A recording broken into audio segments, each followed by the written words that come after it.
moom ab journaliste la moom Soumaïla Aïdara nekk directeur publication confidentielle Afrique ca Abidjan ba mu nekk nag mu seq waxtaan bu yaa ak Mor Talla Gaye mu waxtaan itam ci sentiment anti-français bi ñu nemmeeku ci ay réew yu bëri lu ci mel ni Burkina Faso Mali laaj ak Guinée sax laaj bi ñuy samp kay mooy ban réew moo ci nar a topp waxtaan bu mu seq ak Mor Talla Gaye ak Soumaïla Aïdara di journaliste ñu seetaan ko.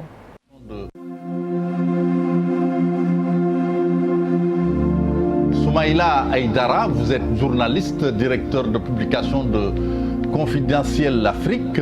Vous êtes également spécialiste des questions ouest-africaines. Nous nous intéressons un peu à ce qui se passe au Burkina Faso. Énième coup d'État dans ce pays. Êtes-vous un peu convaincu par la première déclaration du capitaine Ibrahima Traoré? Effectivement, j'ai été rassuré par ce qui s'est passé avec ce putsch perpétré le 30 septembre par le capitaine Ibrahima Traoré. Ibrahima Traoré est un homme qui force respect et admiration. Quand vous l'écoutez dans toutes ses sorties publiques, c'est pas lui qui parlait, c'était le capitaine, le lieutenant-colonel Sorgho qui avait la parole, qui était le porte-parole. Et c'est un homme qui rassure. De par son discours, c'est quelqu'un qui rassemble et il a un discours également pacificateur. C'est pas un militaire, un officier clivant. Il a toujours appelé au dialogue et à la conciliation. C'est pourquoi d'ailleurs on a évité un affrontement sanglant. Et ce putsch est un putsch assez pacifique, puisque d'abord le profil de l'homme est assez correct. C'est quelqu'un qui connaît bien les rouages de l'armée. C'est quelqu'un qui a été également sur le terrain des combats contre les djihadistes.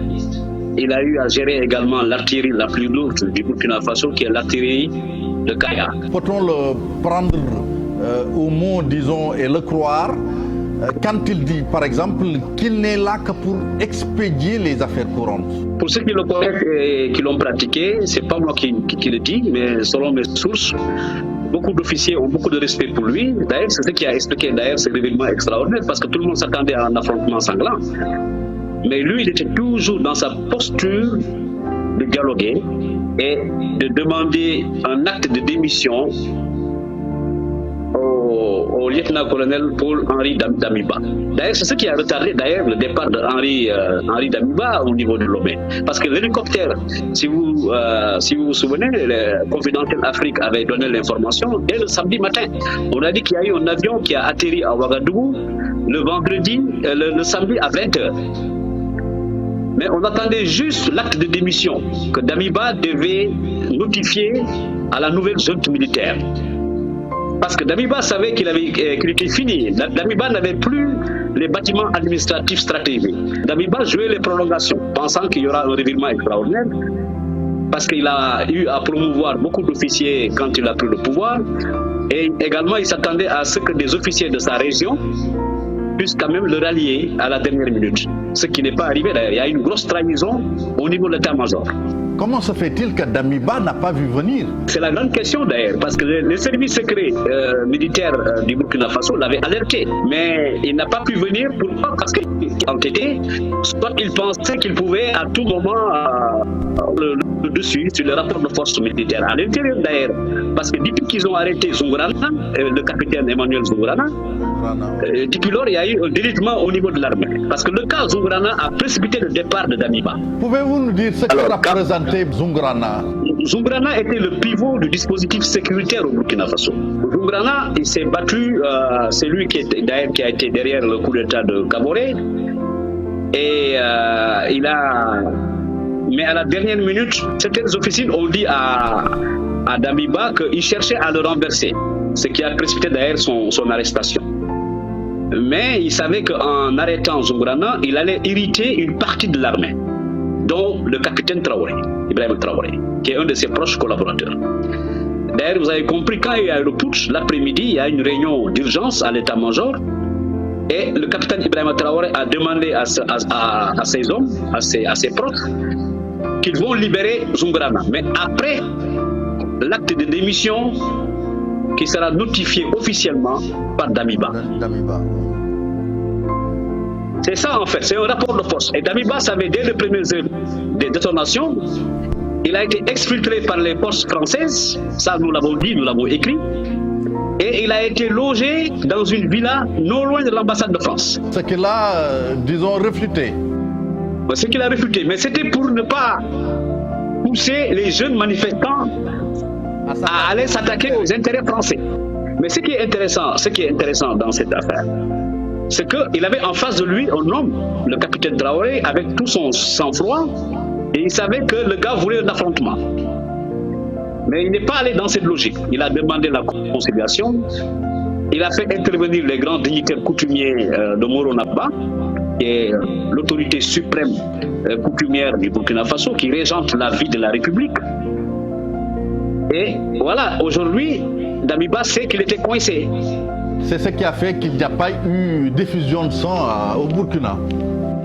Absolument, puisque il avait en face de lui un capitaine qui était bien outillé et qui savait que Damiba cherchait un affrontement.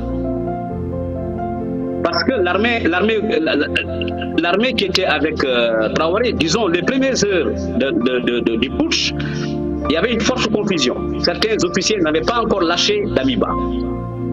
Mais vu la posture du capitaine Traoré, les rapports de force ont changé. Et finalement, il y a eu une discussion dans la nuit du samedi à dimanche. Et beaucoup d'officiers ont rallié le capitaine Traoré. Mais le capitaine Traoré, donc, ça ne vous rappelle pas Thomas Sankara? 34 ans, il est capitaine également. Oui, quelque part. Quelque part, mais vu son parcours, vu sa trajectoire militaire, c'est quelqu'un qui est brillant, très intelligent et qui a fait les bonnes écoles militaires. Et c'est quelqu'un qui est très proche du peuple. C'est vrai, il y a quelque part cette fibre sankariste, mais dans la démarche militaire, il reste un officier intelligent. Il n'est pas arrogant ni clivant. C'est un rassembleur, un pacificateur. C'est ça qui le différencie un peu de Sankara. Il y avait une ligne radicale. Sankara avait une ligne radicale, mais populiste également. Mais comment expliquez-vous le climat anti-français qui règne au Burkina avec l'ambassade de la France qui a été mise à sac, ensuite des intérêts français également qui ont été attaqués? Comment vous l'expliquez? C'est le délitement de la gouvernance dans la région du Sahel. Et puis également, on a vu une grande frange de la population dans la région du Sahel estime ou bien perçoit en la France que c'est une puissance qui est là, qui crée le désordre, qui crée la pagaille et qui ne veut pas que l'armée réussisse dans sa mission de sécuriser les populations. Mais est-ce que ça ne vous inquiète pas, tous ces coups d'État qui secouent un peu la sous-région ouest africaine? Absolument. Aucun pays n'est à l'abri aujourd'hui. Même le Sénégal et le Cap-Vert qui sont épargnés pour le moment. Ah non. Le Sénégal, c'est un pays quand même où on a une armée républicaine. Bon, c'est vrai qu'il y a toujours l'opposition qui est là, qui draine des foules parfois dans les manifestations politiques, mais ça n'a rien à voir. Hein.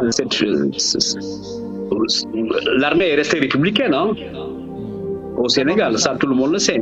C'est notre chance. C'est ça en fait, c'est ça.